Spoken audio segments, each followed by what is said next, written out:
So hello, ladies. Yo, guys. I mean, I'm not gonna talk about the guys because I don't know what happens there. But ladies, we need to stop lying to each other, hey? Like on the real, we need to stop lying to each other.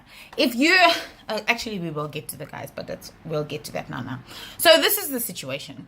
If you start talking with the guy and things are nice, and and you're like, oh, I like this guy, and I think this guy likes me. Okay.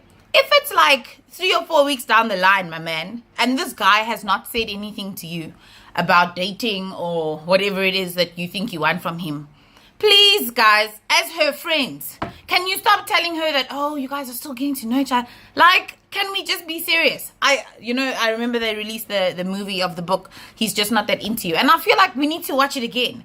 Because, like, if a guy is not phoning you, if you are always the one phoning him, maybe you're comfortable with that. That's fine. But then you must understand that if you guys do one day get into a relationship, you've set precedent for that relationship. You know what I mean? The guy will expect that, okay, this chick, she's always the one phoning me. And I'm not saying there's anything wrong with that. I'm just saying if that's if that's the behavior you're building into getting to know each other, then allow it to transpire in the relationship. You know what I mean? Now, because he's asked you out, suddenly, no, now why is he not phoning me? But you've taught him that you'll phone him. So why is it now his problem that you suddenly want him to call you? But even before we get into the dating, guys, I think my issue is just around this whole thing of just how much we actually guys, we encourage each other into nonsense, hey? Into nonsense.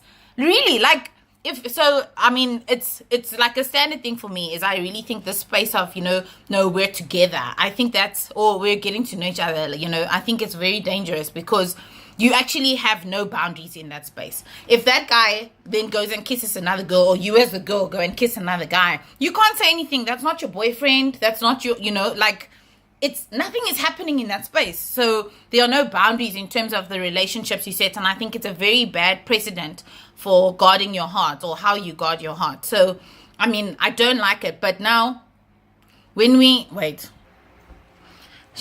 I don't even remember what I was saying. But I think, it's just about this whole being together space. When we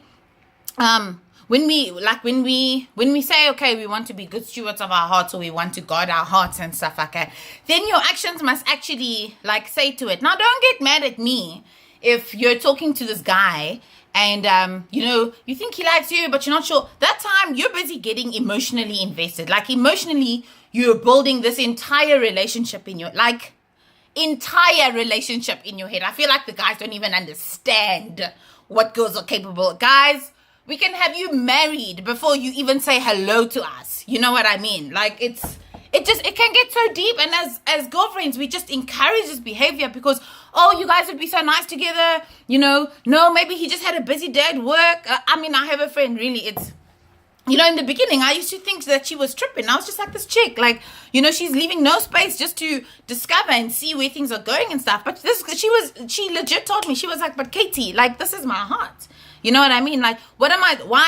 Why in the getting to know each other phase, why must I accept something that I wouldn't accept in the relationship? If I don't like that it takes you 2 days to reply to me, then you need to know that now already. Because if we do end up one day getting into relations, then this needs to be clear. It needs to be out there. And I just think guys, it's actually a problem. It really is a problem. If there's somebody that you are interested in, or if somebody is interested in you, they will make their intentions known. You know what I mean? If they don't make their intentions known, then let that be their problem. But don't allow yourself to build and build and build. Now you spend days thinking about this thing or this person who is actually just this chick, she's the one, she's a homie type of a chick, or she's I don't know, maybe she's a friend, my boys will like her, my friends will like her, whatever it might be. And it's, we talk ourselves into these situations. Then you find out, oh, the guy's moved on, or the guy's done something with some chick, or whatever's happened with some bint, and suddenly, now he's a bad person. Because you've built up a story, and he didn't follow through with that story. Now he's a bad person. Guys, we have, allow your thoughts to finish. You know what I mean? Ask people questions. Be like, dog, what's actually happening here?